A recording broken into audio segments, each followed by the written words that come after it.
Okay, guys, we're going to read from one of my journals. I think, man, I don't even know which ones I still have, if I have any more, but I have this one. So, and we're going to read out of it a few pages. So I'm going to just show you. We'll make a cutoff page. Okay, right there. So I'll show you what I'm going to read, and then I'll read it to you.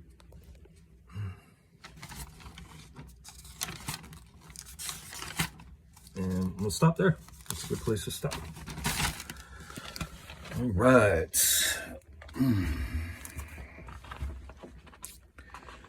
I want you to keep everything from shopping.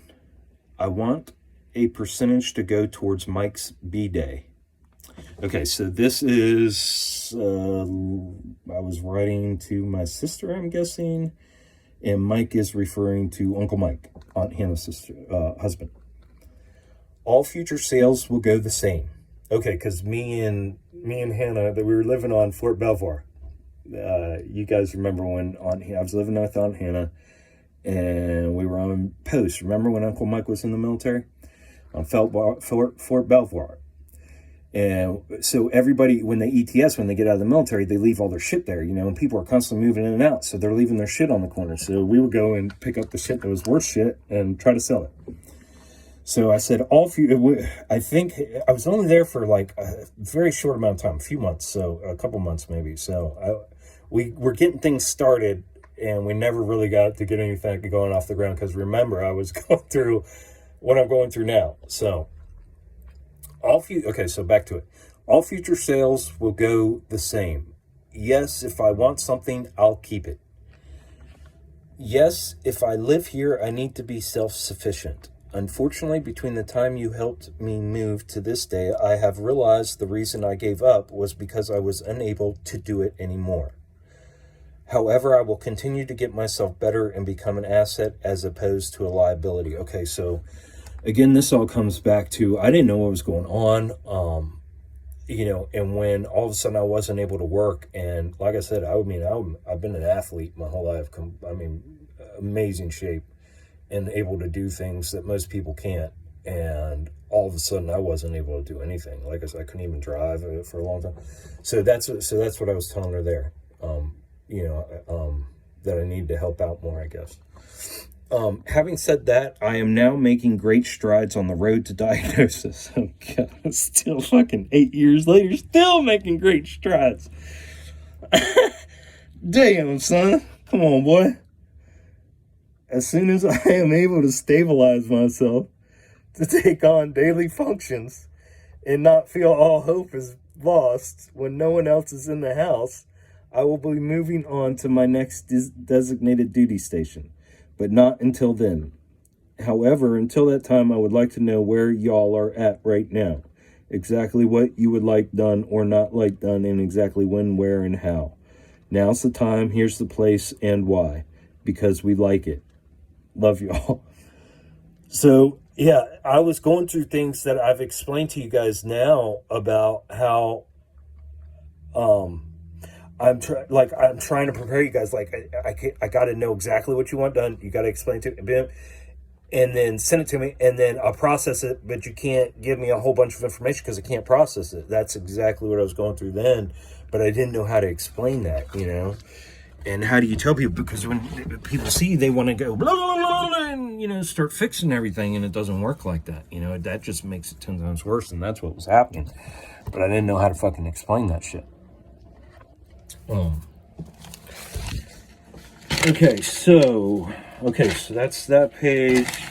All right, so maybe it's all in my head. Okay, so now what? I will start on a regimen of. And when that doesn't work, then what? Okay, let's start another regimen.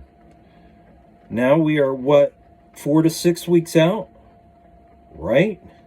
No, I already know how to manage my symptoms in order to survive. Walks in the woods, talking with family and friends, breathing, focusing, positive reinforcement, focusing. Wow, man. So I had already figured that out. Was I still at my sister's when I wrote this page? Yes, I was. I had already figured all that out. That's crazy. So, guys, I was fighting for my life back then. I was fighting for my life. I didn't know what was going on, because if I would have already figured out, because I thought I was dying, if I figured out that walks in the woods, talking with family, friends, breathing, focusing, positive reinforcement, all these things that were so important, that's a good thing. The one dismal thought that doesn't cross my mind is suicide. I swear to God, if I have one thought of suicide on these pills, I am done. Oh, okay, so they had already started me. Well, God knows when I had gotten started on fucking pills and what pills I was on at that time. Because if I was still at my sister's, which I was at that time, because I know this next page I wrote while I was there,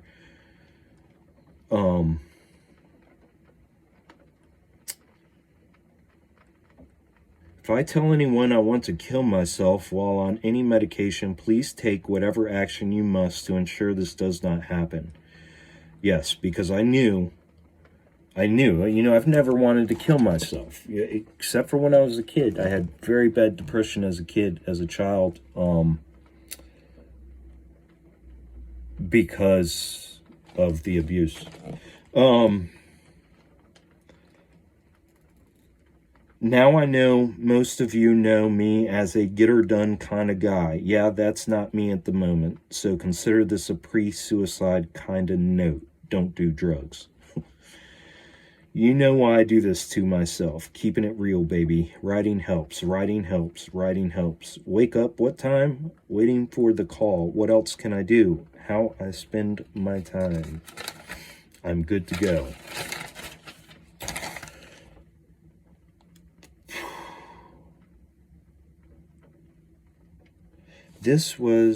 I wrote this. This was just a practice writing session with the husband of one of these soldiers that lived behind my sister. I can't remember his name, but he had dreads. White dude with dreads. He hung out all the time, getting free liquor. Can't remember his name, but yeah, we did that together one night. Doing some poetry. Depending upon anything without provocation, internal or external, it will leave and come again as it wishes. I fight it with love and trepidation.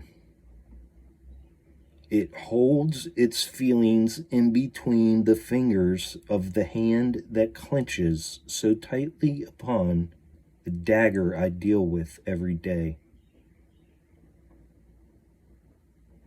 Hate is the only feeling I receive. There is no mercy. Rather, I would call it a short reprieve of time, a time for the hunter to rest, a time to figure out possibly a new way of inflicting pain. A time for the hunter to rest, a time to figure out possibly a new way of inflicting pain upon his subject.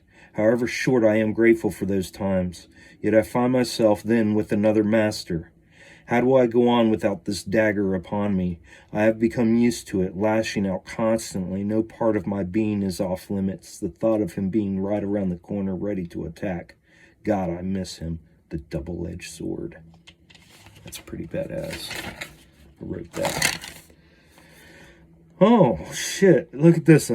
I tried to,